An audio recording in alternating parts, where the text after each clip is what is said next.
em nome do Senhor Jesus. Nós vamos agora à palavra de Deus. Visita lá, tá? Se inscreva. É uma forma de você nos ajudar, uma forma de você nos abençoar. É você se inscrevendo lá no nosso canal do YouTube e compartilhando os nossos vídeos. São vídeos de mensagem, tá?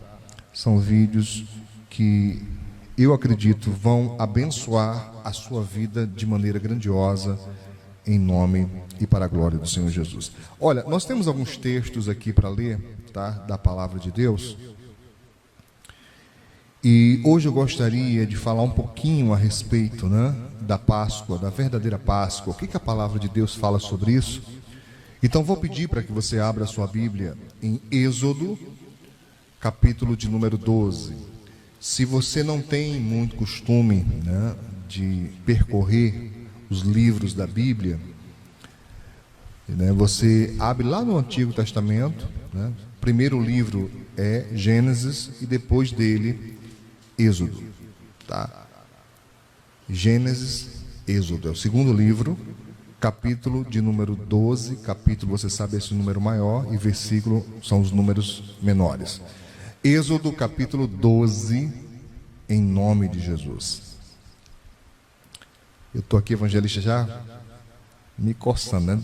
Perguntar aos irmãos, quem achou, diga amém, né? Você diz amém, faz de conta que eu estou ouvindo, tá bom? Quem achou, diga amém. Glória a Deus, glória a Deus. Amém. Êxodo capítulo 12. Preste bem atenção ao que nos diz aqui a palavra de Deus. Antes de eu dar continuidade, tá? Alguém confere para mim como é que está o áudio, se continua bem, se está dando para ouvir bem. Essa é a parte principal, irmãos, dos nossos cultos, momentos da palavra de Deus. Então, me confirma aí se está dando para ouvir bem, nitidamente, está tudo ok, antes da gente dar sequência. Tudo ok, né? Então, confirmando, né? É isso mesmo? Glória a Deus. Então, vamos lá. Vamos à palavra de Deus. Gênesis, Êxodo. Êxodo, capítulo 12. Êxodo, capítulo de número 12, verso 19. Abra então sua Bíblia em Êxodo, capítulo de número 12, verso 19. Diz assim a palavra de Deus. Eu vou até tirar aqui para facilitar, né? Deixar um pouquinho mais à vontade. Você abriu então sua Bíblia, Êxodo capítulo 12, verso 19, diz assim: por 7 dias não se ache nenhum fermento nas vossas casas, porque qualquer que comer pão levedado ou fermentado, aquela alma será cortada da congregação de Israel. Assim o estrangeiro como o natural da terra. Nenhuma coisa levedada comereis. Em todas as vossas habitações comereis pães ázimos, né? Pães sem fermento. Achou aí? Êxodo capítulo 12, verso 19. Confere? Muito bem. 12, 19. Muito bem. Nenhuma coisa, repetindo o versículo 20, nenhuma coisa levedada ou fermentada comereis em todas as vossas habitações, né? Ou comereis em todas as vossas habitações. Deixa eu ler de novo esse versículo, irmãos. Nenhuma coisa levedada comereis. Em todas as vossas habitações comereis pães ázimos ou pães sem fermento. Chamou, pois, Moisés a todos os anciãos da terra e disse ao povo de Israel: escolhei e tomai vós cordeiros para vossas famílias e sacrificai a Páscoa. Então tomai um molho de sopo e molhai-o no sangue que estiver na bacia e passai-o na verga da porta, em ambas as ombreiras, do sangue que estiver na bacia. Porém, nenhum de vós saia da porta da sua casa até a manhã seguinte. Porque o Senhor passará para ferir os egípcios. Porém, quando viu sangue na verga da porta, em ambas as ombreiras, o Senhor passará aquela porta e não deixará o destruidor entrar em vossas casas para vos ferir. Portanto, guardai isto por estatuto para vós e para vossos filhos para sempre. Essa leitura que nós acabamos de fazer do livro de Êxodo fala exatamente da instituição da Páscoa. Eu não tenho tempo hábil aqui para detalharmos alguns pormenores, mas você sabe que Páscoa, a palavra hebraica, ela indica passagem. Mas é passagem de quê? A passagem que a Bíblia fala é a passagem da morte para a vida. E eu preciso que você entenda bem o seguinte, como eu estava dizendo, não sei se você conseguiu pegar todo, aí que houve um erro aqui, tá? Mas o que o Senhor Deus havia dito é que como punição, porque os egípcios poderiam ser feito e não deixavam o povo sair em liberdade, então Deus enviou as famosas 10 pragas, e a última delas seria que os primogênitos, os primeiros filhos, tanto dos animais quanto de qualquer egípcio, até mesmo de Faraó, naquela noite seriam eliminados. E alguém que não conhece a Bíblia há de pensar: poxa, pastor, mas como é que pode Deus fazer uma coisa dessa, né? Querido, se você lê a Bíblia, você vai ver que os egípcios fizeram isso primeiro com os israelitas, com os descendentes de Israel. Eles mataram todos os bebês, só sobrou daquela idade específica Moisés. Então eles estavam pagando o preço do que haviam feito. Mas, deixando essa parte um pouco de lado, eu preciso focar com você aqui num ponto chave importante. O Senhor Deus disse: olha, essa noite o destruidor vai passar e todo primogênito será ceifado, morrerá. E para que haja uma proteção ao povo de Israel, vocês vão celebrar a Páscoa. Por 7 dias eles receberam ordem de comer pão sem fermento, pão ázimo. O que significava o pão ázimo? O pão sem fermento significava uma vida sem pecado, porque o fermento era símbolo daquilo que entrava e modificava o natural. O fermento representava aquilo que entrava e trazia de fora algo que não deveria estar lá dentro, representando o erro e o pecado. Então ele disse: vocês vão comer pão puro, pão feito de maneira natural, sem acréscimo de nada, nem de fermento, nem de nada que faça o pão deixar de ser natural. Então, diz a Bíblia Sagrada que por 7 dias eles comeram, e então chegou aquele dia de sacrificar a Páscoa. Deus disse que cada família deve preparar um cordeiro, cada família deve imolar o cordeiro, aparar o sangue em uma bacia e passar nos portais, nas ombreiras das portas. E quando o Senhor Deus olhar, e em cada casa onde ele viu sangue, ele dará ordem ao destruidor para que não entre naquela casa e não faça mal nenhum àquela família. E eu quero lembrar para você que essa era uma ação de justiça, essa era uma ação de julgamento. O destruidor passaria para exercer juízo sobre a terra do Egito. Se você ler o texto, você vai observar, não esse que eu acabei de ler, mas todo ele, que Deus havia dito: olha, Moisés, eu vou passar com juízo sobre a terra do Egito, e disse mais, sobre os deuses do Egito. Não que Deus reconhecesse os deuses do Egito, o panteão do Egito, como verdadeiros deuses, mas era exatamente para dizer: olha, nenhum deles tem poder de livrar, nenhum deles tem poder de restaurar, e eu vou mostrar isso na prática. E eu quero te chamar a atenção para uma outra coisa importante. Por que passar sangue nas portas, nos umbrais da porta? O que o sangue representaria para o povo de Israel. Nós vimos que eles tinham que comer pão sem fermento, pão puro. Nós vamos chamar aqui de pão santo, pão consagrado.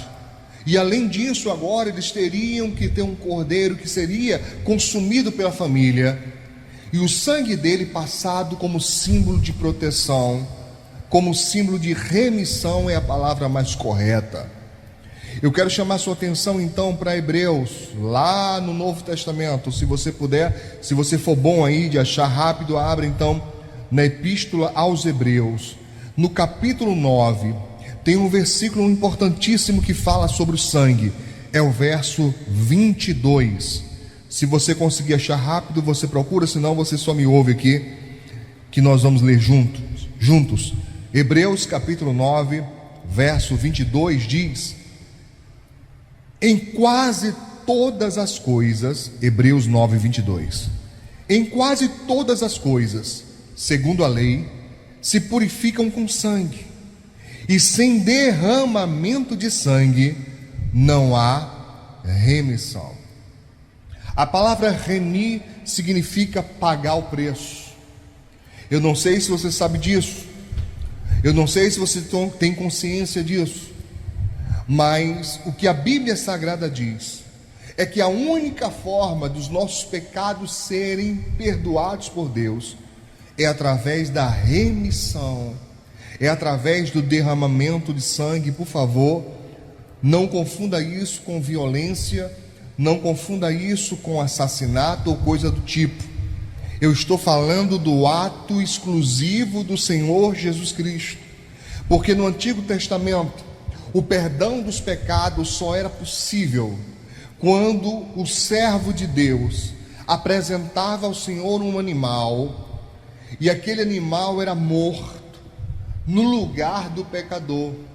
Era como se ele tomasse o lugar do pecador, porque não há como escapar do pecado, não há como escapar da morte, se não for através do pagamento que ele exige.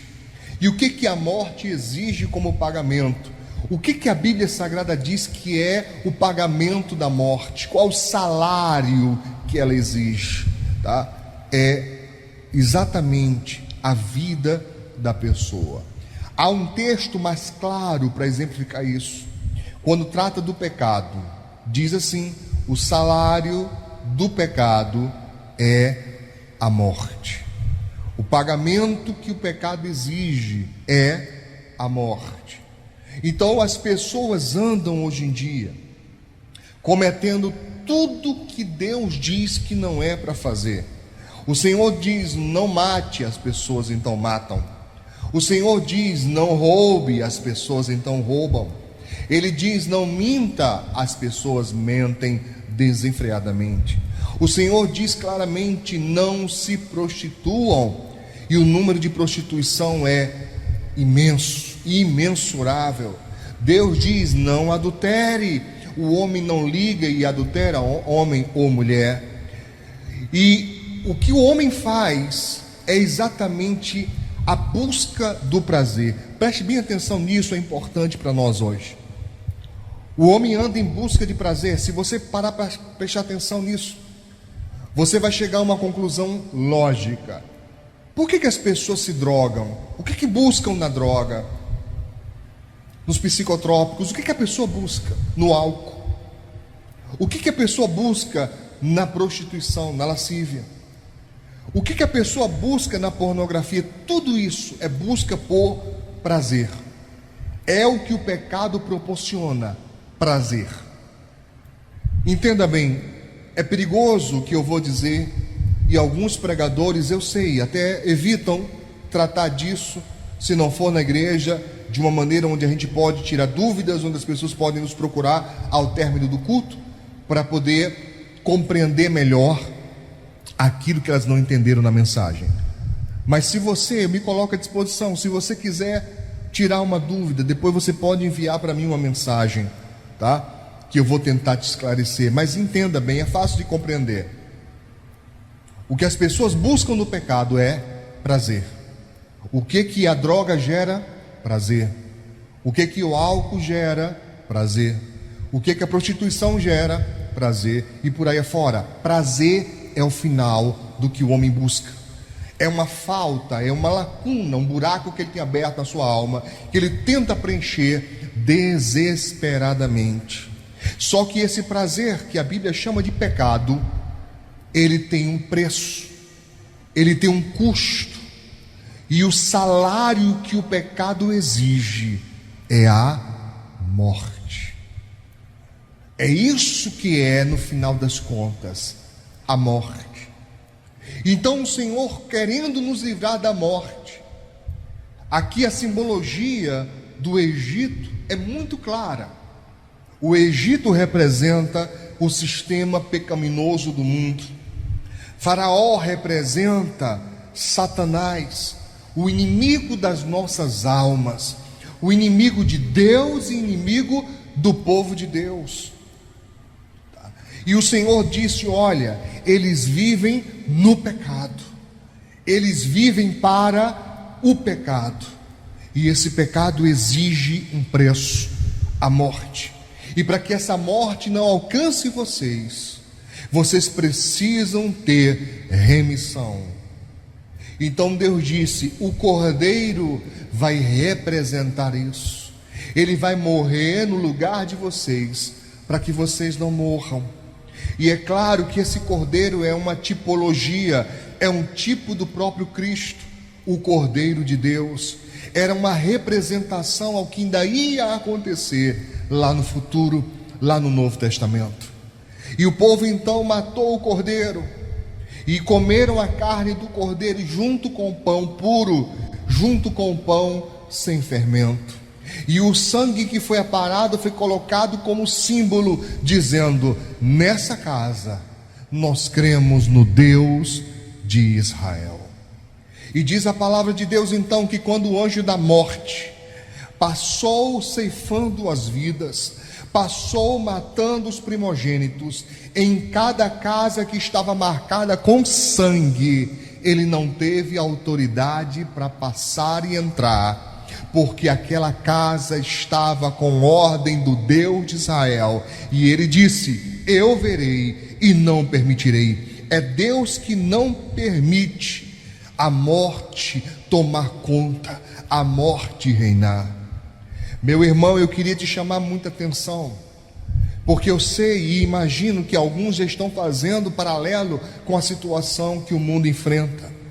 E alguns devem estar pensando e até se questionando, dizendo: pastor, será que estamos vivendo uma época parecida, onde as pessoas recebem ordem de estar dentro das suas casas? Querido, eu não vou fazer essa comparação, mas eu posso te afirmar sem sombra de dúvida, que o Senhor guarda, que o Senhor livra aqueles que nele creem. E mesmo quando a morte vem, porque ela vem também para os servos de Deus, há uma promessa dizendo que o servo do Senhor não verá a morte. E eu quero te dizer uma coisa a mais: sim, para aqueles que creem, para aqueles que marcaram seus lares, marcaram suas vidas com o sangue do Cordeiro, você pode tomar posse dessa promessa também, dizendo: praga nenhuma chegará na minha casa. E o sangue então é remissão do pecado, é o pagamento do pecado, porque o pecado exige morte. Se o pecado exige morte, a Bíblia diz que a representação, pastora, a representação da vida é o sangue. Você sabia que o cristão, o judeu primeiro, depois o cristão, nós recebemos ordem: nós não podemos comer sangue. Talvez seja uma notícia chocante para algumas pessoas, talvez você nunca ouviu falar nisso, mas se você é cristão de verdade, ou se você quer ser cristão verdadeiro, genuíno, é proibido a nós comer sangue, ou carne cozinhada no próprio sangue, ou animal, cozido no próprio sangue. Nós não podemos comer, porque o sangue representa a vida. A vida. Isso é importante você saber, porque Deus disse: olha, essa vida, ela só pode ser usada de duas formas. Uma, quando o sangue é o pagamento do pecado, porque o salário do pecado, o pagamento que o pecado exige é vida, e a vida é sangue.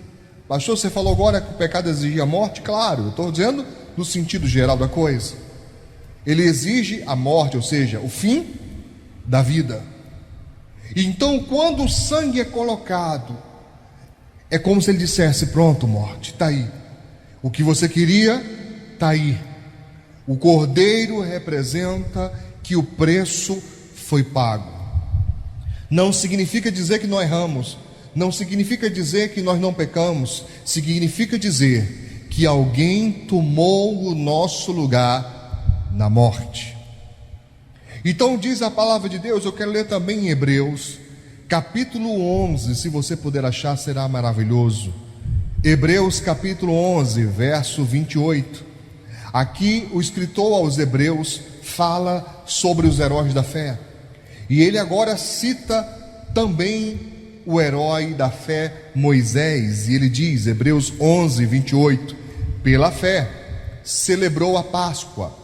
Quem? Moisés. E a aspersão do sangue, ou seja, aspergir, jogar o sangue, para que o destruidor dos primogênitos lhes não tocasse. Foi um ato de fé. Acreditar, irmãos, na palavra de Deus. Acreditar que o que a palavra de Deus diz só é possível através da fé. Então, por que algumas pessoas zombam da nossa crença, zombam da nossa fé? Estou falando isso porque quando eu digo que nós cristãos, se você quer ser cristão genuíno, verdadeiramente um cristão, você não pode comer sangue. Alguns já estão zombando disso, dizendo: não, pastor, pelo amor de Deus, eu não largo o meu sarapatel. É sarapatel, pastor, que tem o sangue? Eu tenho umas comidas aí que tem sangue, eu não lembro bem. Se alguém sabe, pode colocar aí, descrição aí para os irmãos, né, saberem também. Eu sei que tem aquela galinha, como é que chama? Galinha, tem uma cabidela, não é isso? Galinha cabidela, que é cozida, o sangue cozido junto com ela. Tem outras comidas da nossa cultura, mas nesse ponto, irmãos, você tem que fazer uma escolha: ou a cultura brasileira ou a cultura do reino de Deus. Nesse ponto são incompatíveis. Ah, pastor, eu amo comer um sanguezinho cozido. Tem aquele que é feito, aquele doce, esqueci o nome agora. Tem um doce que é feito com sangue de porco. Chouriço ou chorisco? Eu não sei bem, é uma coisa dessa aí. Você que sabe, me ajuda, me corrige aí. Tem esse doce famoso aí que é feito com sangue também. Você é cristão, não pode, meu irmão. É a única coisa em relação à comida, duas na verdade, que a palavra de Deus nos proíbe, dizendo: nós não podemos comer comida sacrificada a ídolos, e também não podemos comer carne sufocada ou sangue, porque representa a vida, e ela só pode ser usada como pagamento em nome de Jesus. Então foi instituída essa Páscoa, essa passagem. O evangelista Gena vê aí como as pessoas estão, uma boa parcela dela, claro, eu não estou generalizando, perdoe a expressão, mas boa parte das pessoas nem tem ideia do que de fato é Páscoa. As pessoas simbolizam através do chocolate, do ovo, do coelho. As pessoas simbolizam através de comidas, de festividades. Mesmo havendo comida na Páscoa, a comida tinha símbolo específico: santidade. Além do pão sem fermento, eles também comiam ervas amargas. O judeu ainda faz isso até hoje, para lembrar dos 400 anos de escravidão, de dor que passaram na terra do Egito. Então, se você vê a simbologia de hoje, nem se aproxima, né? Porque você vai, ao invés de ervas amargas, você vai ter o chocolate que é doce. Ao invés do pão sem fermento, nós vamos ter comidas variadas, né? De vários gostos. Ao invés do sangue, né, do cordeiro, as pessoas vão se embriagar. Você deve saber que dias como o de hoje, as pessoas, muitas delas, celebram se embebedando, e nada tem a ver com a verdadeira Páscoa. Mas o povo de Israel então entendeu: a Páscoa é uma festa para nos lembrar que nós fomos livres da morte. A morte passou por nós, por isso passagem, por isso Páscoa. Mas para nós cristãos há uma peculiaridade importante.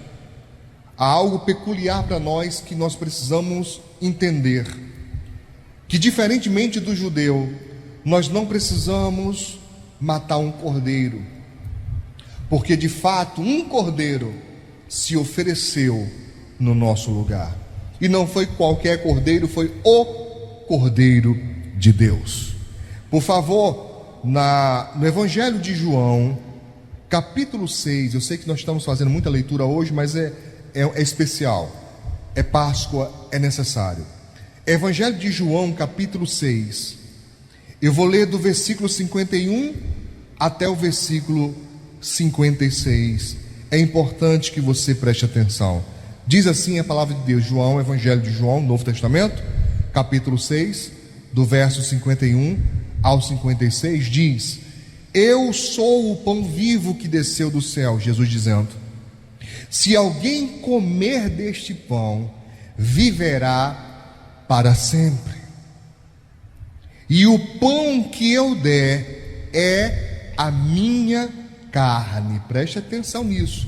Lembre lá do passado, do pão puro, do pão santo, do pão sem fermento, que eu darei pela vida do mundo. Disputavam, pois, os judeus entre si, dizendo: como nos pode dar este a sua carne a comer? Como é possível isso? Queridos, os judeus tinham por ordem de Deus não tocar em seres mortos. Até mesmo alguém que, quando perdia um ente querido e que precisava fazer todos os preparativos do corpo, o sepultamento e tudo mais, essas pessoas ficavam imundas. A lei chamava imundas até a tarde. Então eles não podiam tocar em cadáver para não ficarem imundos. Então eles tinham essa lei a obedecer. E agora Jesus chega e diz: olha, para que vocês tenham vida, para que vocês realmente vivam para sempre, ou seja, vida eterna, salvação, só é possível se vocês comerem a minha carne. Quando ouviram isso, houve um choque, irmãos, tremendo de entendimento. E isso é uma das coisas que acontece hoje em dia. Quando nós apregoamos a palavra de Deus, algumas pessoas só conseguem ouvir de forma natural. Elas rejeitam a palavra, o que para elas parece uma coisa louca, uma coisa sem nexo, uma coisa sem lógica nenhuma. Por quê? Porque são coisas que só são discernidas espiritualmente. E a Bíblia Sagrada diz que aquele que é natural não compreende as coisas do Espírito exatamente por isso, porque elas só são compreendidas, só são discernidas espiritualmente. Jesus não estava dizendo que para que fossem salvos teriam que praticar canibalismo. Eles entenderam assim, mas não foi o que Jesus disse. Jesus estava falando em profecia. Jesus estava falando que ainda iria acontecer, mas não era literal. Era uma coisa que só era possível compreender através do Espírito Santo, e eles não entenderam, por isso rejeitaram. Será que você não é um destes, meu irmão, que tem rejeitado a palavra de Deus, que não compreende o tempo que está vivendo? Ei, você é crente? Você sabe o tempo que nós estamos vivendo hoje? Você tem ouvido o que o Espírito diz à igreja? Você consegue ouvir o alarido do rei? Muitos não entendem, porque são coisas que só são discernidas espiritualmente. Diz aqui a palavra de Deus, vou continuar a leitura. Jesus, pois, lhes disse: na verdade vos digo que, se não comerdes a carne do Filho do Homem, e não beberdes o seu sangue, olhe isso, não tereis vida em vós mesmos. Se não tem vida, tem o quê? Se não tem vida eterna, vai ter o quê? Morte eterna. É isso que Jesus está dizendo. A única maneira de você ter salvação eterna, a única maneira de você passar da morte e encontrar a verdadeira vida do outro lado, é através do meu corpo, é através da minha carne, é através do meu sangue. Vou continuar a leitura, que diz assim: quem come a minha carne e bebe o meu sangue tem a vida eterna. Note a conjugação desse verbo, tem. Ele não disse terá, ele disse tem a vida eterna, e eu o ressuscitarei, aleluia, no último dia, porque a minha carne verdadeiramente é comida, e o meu sangue verdadeiramente é bebida. Quem come a minha carne e bebe o meu sangue, disse Jesus, permanece em mim e eu nele. Ele está falando de uma aliança, ele está falando de um testamento, ele está falando de legalidade, ele está falando de reconhecimento, que as pessoas não entenderam naquela época. Os judeus, a maioria deles não compreenderam o que Cristo estava falando, e muitos não entendem ainda hoje. Ainda hoje não entendem por que nós precisamos ter aliança com Cristo Jesus, por que nós precisamos render a nossa vida ao Senhor. Estou falando com você, querido, que escolheu os prazeres do mundo, que escolheu o pecado, você que largou a igreja, você que está vivendo uma vida cristã dúbia, você que está escolhendo os prazeres porque está tentando suprir a falta dentro de você com o que o pecado tem a oferecer. O pecado, ele não dá nada a ninguém. Você pode até imaginar da seguinte maneira: é uma penhora. Ele oferece para você utilizar os prazeres, para depois te cobrar com juros aquilo que você utilizou. E não é o que você tem, porque nada que você tem serve. A única coisa que ele aceita como pagamento é a sua própria vida, ou seja, matando você. E até quando você vai teimar com Deus? Até quando você vai ouvir a palavra de Deus e resistir? Até quando você vai achar que você sabe o que está fazendo, que você sabe o que quer? Olha, querido, eu vou te falar uma coisa. A palavra de Deus, ela diz o seguinte: de quem alguém é vencido, do tal se torna escravo, servo. Escute bem uma coisa: a maioria de nós cristãos, e agora eu vou generalizar, a maioria de nós cristãos costuma dizer: hoje sou livre. Nós até cantamos: hoje sou livre, livre. E se eu disser para você que está errado? E se eu disser para você que a lei da remissão diz que quem paga o preço se torna dono daquele que livrou? Você já leu isso na Bíblia? Você já leu que Deus instituiu dizendo que o remidor, olha isso, pastora, deveria ser o parente próximo? Por que o parente próximo? Por que Deus não deixou que qualquer pessoa remisse o outro? Deixa eu explicar para você remissão. Havia uma lei dizendo que quando alguém devia e não podia pagar, olha isso, evangelista, se você devesse tanto, perdesse o controle das dívidas e não conseguisse pagar, você se tornava escravo de quem você devia. E se a dívida fosse muito alta, seus bens seriam também penhorados. E se a dívida fosse ainda mais alta, que nem sua vida, nem seus bens, seus filhos também seriam escravizados, até que a dívida fosse paga. E quando isso acontecia, quando alguém perdia tudo, um parente próximo poderia vir e remir, ou seja, pagar a dívida. Mas o pagar a dívida não significa dizer, tudo bem, deixei para lá. Significa transferir aquela pessoa escrava para os seus cuidados.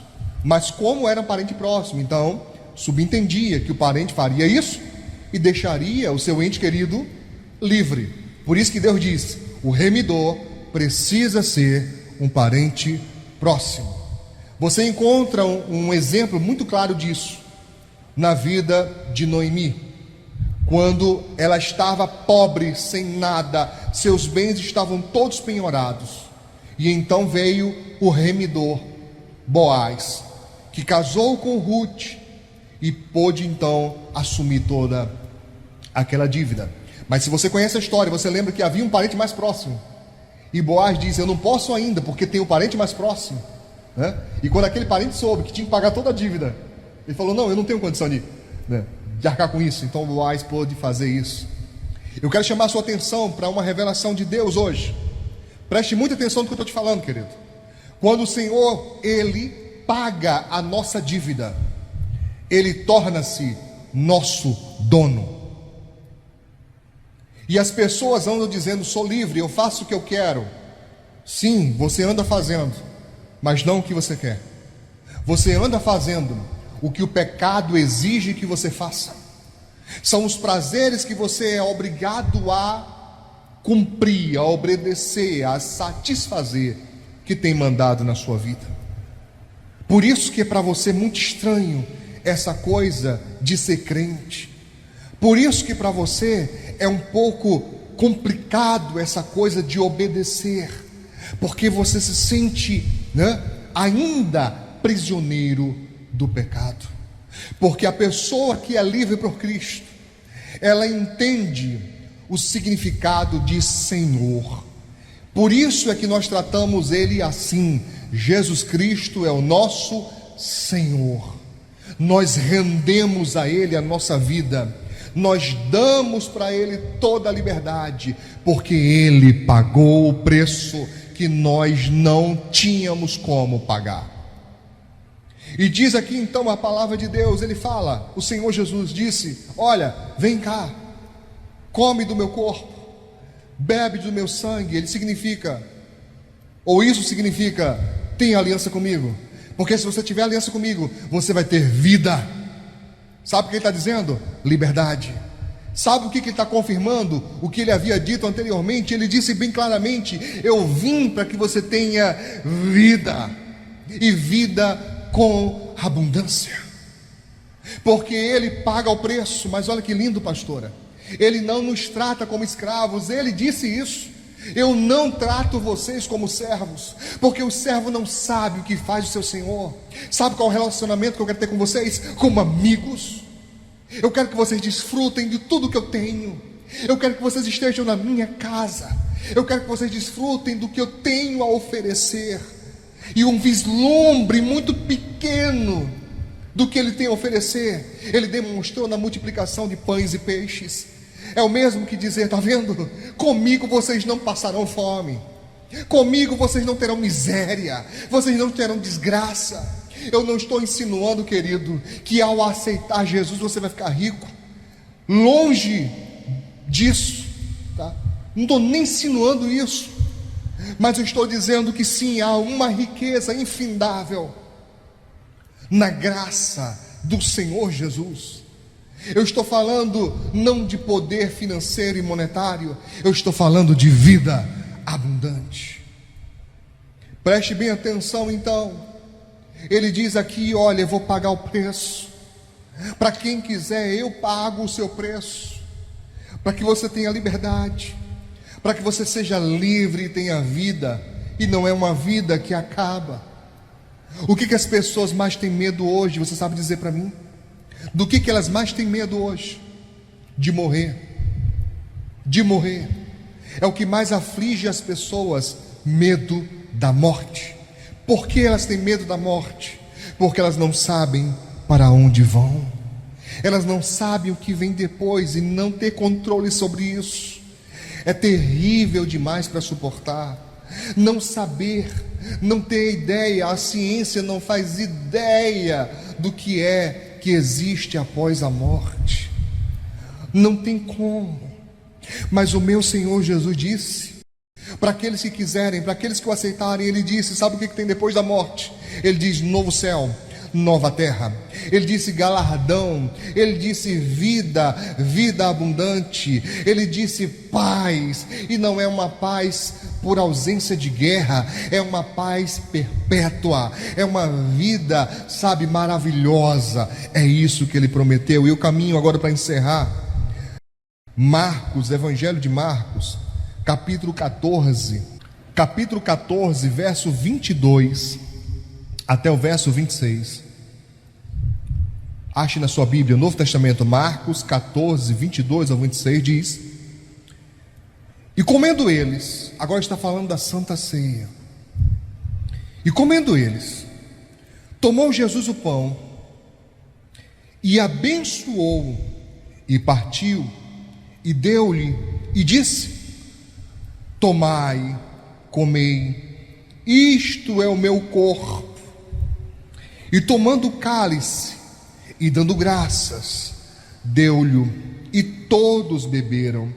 E disse-lhes: isto é o meu sangue, o sangue do Novo Testamento, da nova aliança. Testamento significa dizer um documento de alguém que morreu e que destina os seus bens. Testamento. Jesus está dizendo isso, que por muitos é derramado. Em verdade vos digo que não beberei mais do fruto da vide, até aquele dia em que o beber novo no reino de Deus. E tendo cantado o hino, saíram para o monte das oliveiras. Você lembra muito bem, esse é o momento que Jesus segue para o monte das oliveiras. E depois ele vai ali para ser entregue na mão dos pecadores e ser fustigado durante a noite e a madrugada, e no outro dia ser entregue para ser crucificado. Mas olhe bem, eles estavam celebrando a Páscoa. No texto que nós lemos anterior em João, Jesus se mostra, ele se apresenta como a verdadeira Páscoa. E agora ele institui um novo modelo de Páscoa, onde o pão representaria o seu corpo, onde o sumo da videira, da vide, o suco da uva ou o vinho representaria o seu sangue.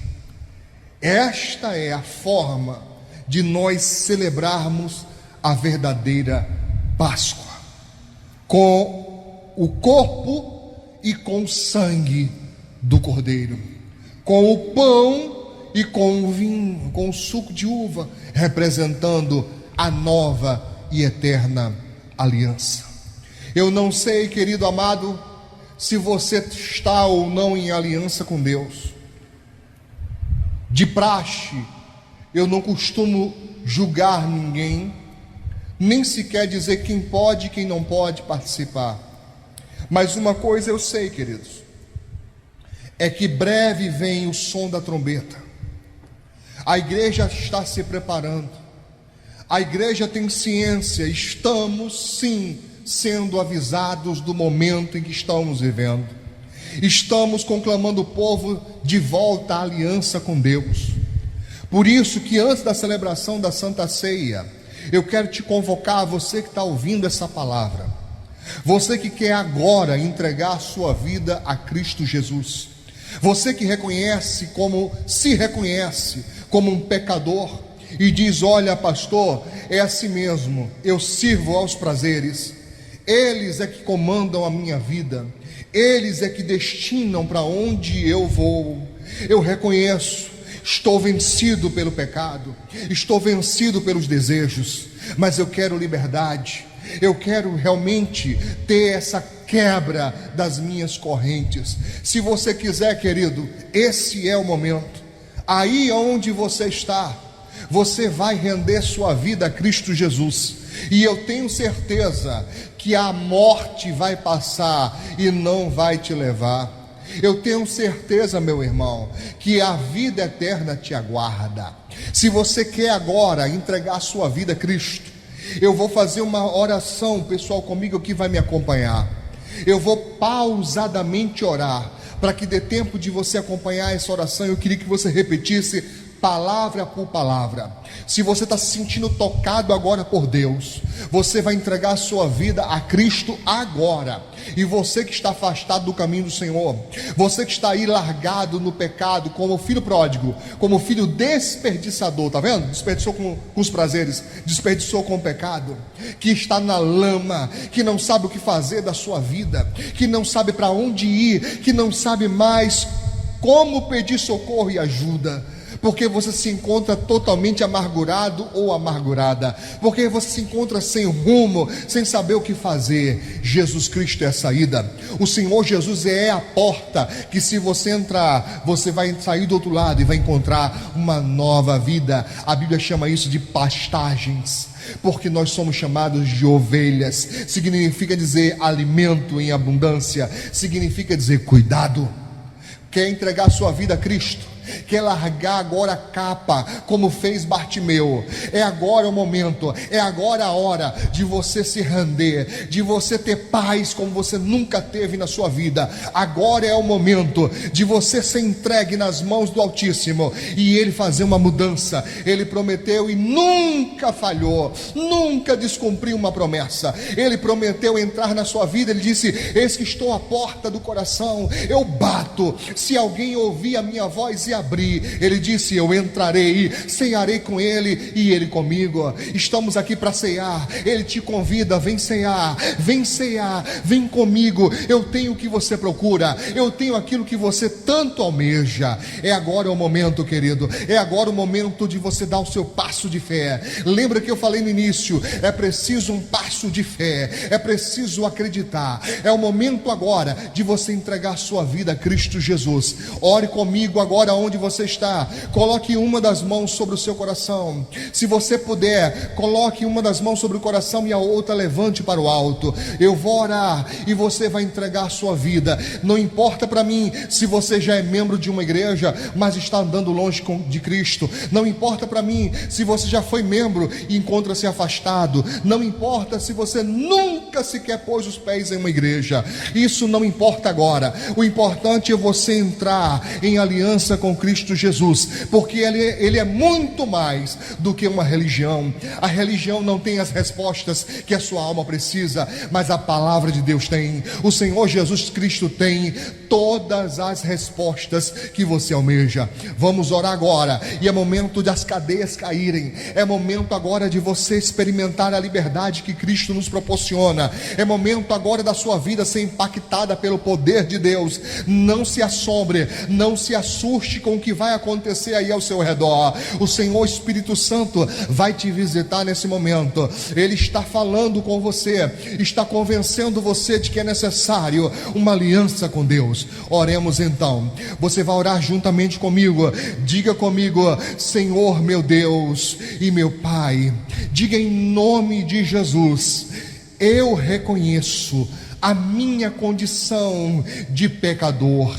Diga: de fato, eu andei em busca dos prazeres, para preencher o espaço, para preencher o vazio da minha alma. Mas agora eu reconheço que vida eterna só é possível através do Senhor Jesus. Diga: eu reconheço que o meu destino sem Deus é a morte, e a morte eterna. Mas eu aceito a graça que me é dada através do amor de Deus, que foi enviado para que eu não perecesse. Diga: eu aceito o Senhor Jesus Cristo, Filho de Deus, como meu único e suficiente Salvador. Diga para Ele: Senhor, me perdoa. Diga: Senhor, me purifica. Diga para Ele: Senhor, limpa-me e me deixa mais alvo do que a neve. Diga para Ele: escreve o meu nome no livro da vida, porque eu quero, assim como aquele ladrão na cruz, eu quero entrar no teu reino. Lembra-te de mim, Senhor. Lembra de mim, Senhor, em nome de Jesus. Permaneça com a sua mão, permaneça com o seu coração aí aberto, em nome de Jesus. Deixa que eu oro por você. Pai, como ministro da tua palavra, eu apresento essa pessoa agora. Ela foi impactada com a tua palavra, ela está sentindo o que nunca sentiu antes na vida dela, e eu sei que a paz do Senhor está invadindo essa alma. Agora eu te peço, ó Altíssimo, em nome de Jesus, faz com que essa pessoa seja fortalecida na força do teu poder, que ela tenha firmeza de continuar até o grande dia que breve virá. Nós temos dito todos os dias: Maranata, ora vem, Senhor Jesus, porque reconhecemos que a nossa geração superou em muito a Sodoma e Gomorra, e nós sabemos que o juízo se aproxima, mas além do juízo há uma promessa, e é nela que nós nos agarramos. O Senhor disse: eu vou preparar lugar, e quando preparar, eu voltarei, para que aonde eu esteja, estejais vós também. Nós acreditamos nessa palavra, nós acreditamos nessa promessa, e nós recebemos essa pessoa na nossa família, a família de Deus. Recebe, Senhor, como teu filho, tua filha, em nome de Jesus. Oh, glória a Deus, aleluia. Meu querido irmão, eu tenho um desafio para você. Você que voltou para Jesus agora, e você que aceitou o Senhor Jesus como seu Salvador, por favor, envie o seu nome. Eu preciso que você diga: eu aceitei a Jesus como meu Salvador, porque você vai estar agora na minha oração, em nome de Cristo.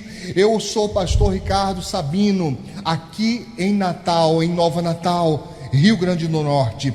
Mas você não precisa, atenção que eu vou te falar, não precisa me procurar, não precisa sair de outro estado, de outra cidade para vir me procurar. Aí perto de você há uma igreja cristã. Eu sei que há uma igreja perto de você. Você vai procurar essa igreja e você vai dizer: olha, eu aceitei Jesus e eu preciso agora congregar com a minha família. Eu preciso conhecer a minha família, a família de Deus. Em nome de Jesus Cristo. Você que é aqui de Natal, querido, tem igreja perto de você? Sim, eu tenho certeza. Você que é da zona norte de Natal, tem igreja perto de você. Mas se você quiser me procurar, escute, assim que encerrar essa quarentena, nós voltaremos com os nossos cultos presenciais, e será um prazer para mim poder te receber. Mas se você não pode vir, uma igreja próxima a você, mas tem que ser uma igreja cristã, tem que ser uma igreja séria, tá? Eu sou cristão evangélico e acredito que o que o Senhor tem feito, o que o Senhor tem falado, o que o Senhor tem, nos proporcionado é maravilhoso, e vai acontecer também na sua vida, em nome do Senhor Jesus de Nazaré. O pessoal vai anotar para mim, tá? Se alguém aceitou Jesus, eu preciso de mais pessoas. Se alguém aceitou Jesus, eu preciso que você coloque o nome, por favor, para que você esteja na minha oração. Em nome de Cristo, você só coloca: eu aceitei Jesus, tá? Ou eu estou voltando para os caminhos do Senhor hoje, eu me reconciliei hoje, em nome de Cristo, em nome do Senhor Jesus. Tá bom então? Pastora, diz aqui a palavra de Deus que o Senhor Jesus, depois que partiu o pão, ele cantou hino. Vamos cantar hino também, e daqui a pouquinho nós vamos à celebração da Santa Ceia, Santa Ceia especial de Páscoa.